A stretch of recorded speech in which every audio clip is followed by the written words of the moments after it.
사람들에게, 특별히 믿지 않는 사람들에게 당신은 죄인입니다. 또는 우리는 모두 죄인입니다. 라고 이야기하면 강하게 부정하지는 않지만 조금은 불편해합니다. 속으로 나는 살인도 안 했고 사기도 안 쳤고 폭행도 하지 않았는데 라고 생각합니다. 거짓말을 하는 것, 실기하는 것, 질투하는 것, 미워하는 것, 이러한 것들이 모두 다 죄입니다. 그렇게 이야기하면 속으로 다른 사람들도 그러면서 살지 않나? 하면서 좋은 반응을 보이지 않습니다. 그런데 나는 절대 죄인이 아닙니다. 라고 강하게 부정을 하는 사람도 거의 없습니다.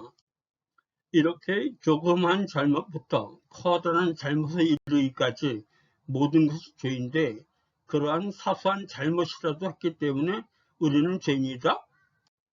언뜻 들으면 맞는 이야기인 것 같지만 사실은 이러한 것들 중에 사소한 것이라도 했기 때문에 우리가 죄인인 것이 아니라 우리가 죄인이기 때문에 그러한 짓들을 할 가능성이 있는 것입니다. 즉 우리가 하는 행동과 관계없이 우리는 모두 죄인이라는 것입니다.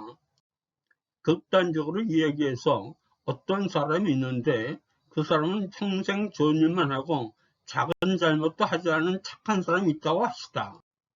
안타깝지만 그 사람도 죄인입니다.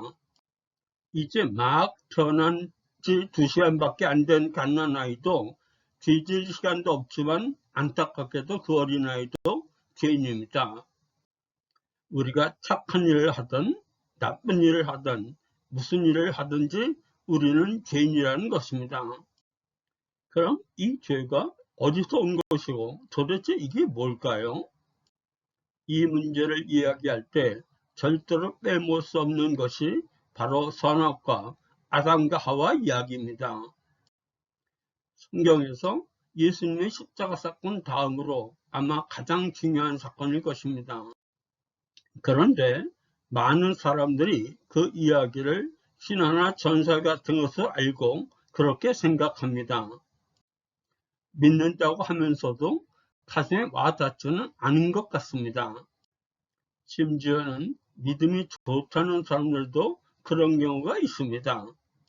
만약 이것이 신화나 전설이라면 그리고 예수님이 동정역에서 성령을 잉태돼서 나시고 죽으신 후에 사흘 만에 부활하셨다는 사실이 완벽한 진실이 아니라면 도대체 우리가 무엇을 믿는 것인지 다시 한번 생각해 봐야 합니다. 하나님께서 우리 인간을 창조하셨습니다. 그것도 기계처럼 아무 생각 없는 로봇을 만든 것이 아니라 하나님의 형상을 따라 하나님과 아주 비슷하게 창조하셨습니다. 외모는 직접 하나님을 보지 않았기 때문에 그렇다 해도 성품이 비슷하다는 것입니다. 다른 성품 몰라도 제일 중요한 것 한 가지, 자유의지를 주신 것입니다. 자, 하나님이 인간을 만들어 놓고 에덴 동산에 두신 장면을 한번 생각해 볼까요? 하나님이 세상 모든 것을 창조하시고 아담을 만드신 후에 아담에게 이렇게 얘기하십니다. 이 말씀을 하신 것은 하와를 창조하기 이전이고 아마도 하와는 아담을 통해서 이 말씀을 들었을 것입니다. 뭐든지 내가 하고 싶은 대로 해도 좋다. 어느 것이든지 내 머릿속에 생각나는 대로 행동해도 좋다.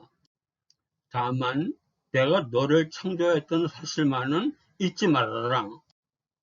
너의 생명은 나로부터 오는 것이고 나하고 연결이 안 되면 너의 생명은 존재할 수가 없어. 그 약속으로 모든 동산의 열매를 먹어도 되지만 동산 가운데 있는 나무 열매는 먹지 마라. 그것을 먹는 날에는 네가 나와 한 약속을 어기는 것이고 나와의 연결고리가 끊어짐으로 생명의 근원인 나와의 연결이 끊어지기 때문에 그것을 먹으면 너는 정령 죽으리라.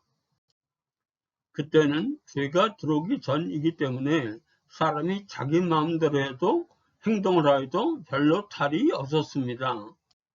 다시 말해서 하나님과 연결이 되어 있기 때문에 한 가지를 제외하고는 별 문제가 없었습니다.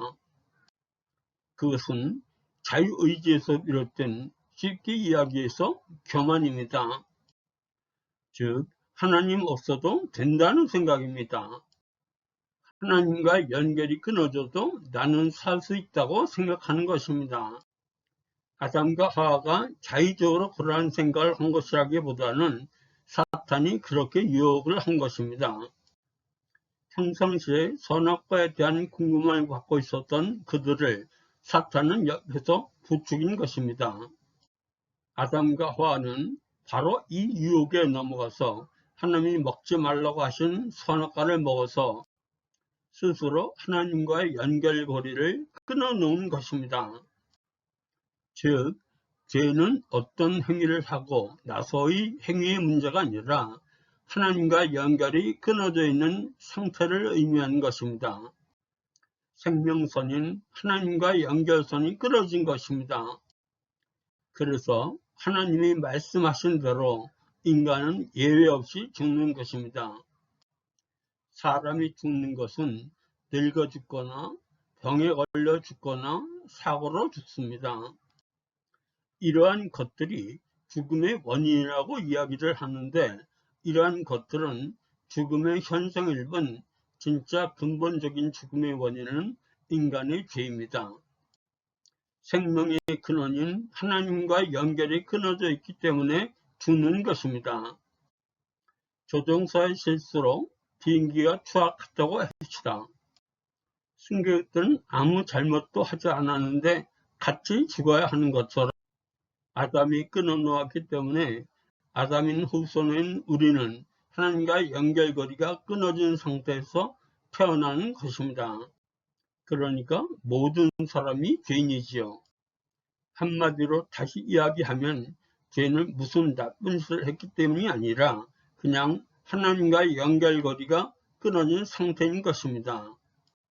그래서 어떤 나쁜 짓이든 할 가능성이 있는 것입니다. 우리가 죄인이라는 가장 확실한 증거는 우리가 반드시 죽는다는 것입니다. 왜요? 하나님이 그러셨으니까요. 여기서 끝나면 우리는 희망이 없는 사람들이 됩니다. 그런데 이 끊어진 연결고리를 우리를 위해서 다시 잇는 분이 누구십니까? 유일한 다시 잇는 방법, 바로 예수님입니다.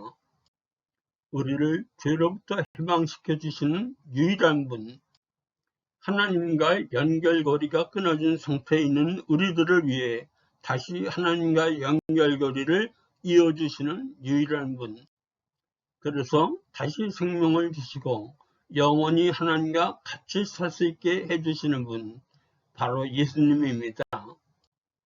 이렇게 예수님을 믿는 믿음으로 하나님과 다시 연결된 우리들은 세상의 그 어느 것도 다시 끊을 수 없습니다. 이 죽음과 삶을 한마디로 요약해 놓은 말씀이 바로 성경 말씀 로마서 6장 23절입니다. 죄의 삭은 사망이요 하나님의 은사는 그리스도 예수 우리 주 안에 있는 영생이니라.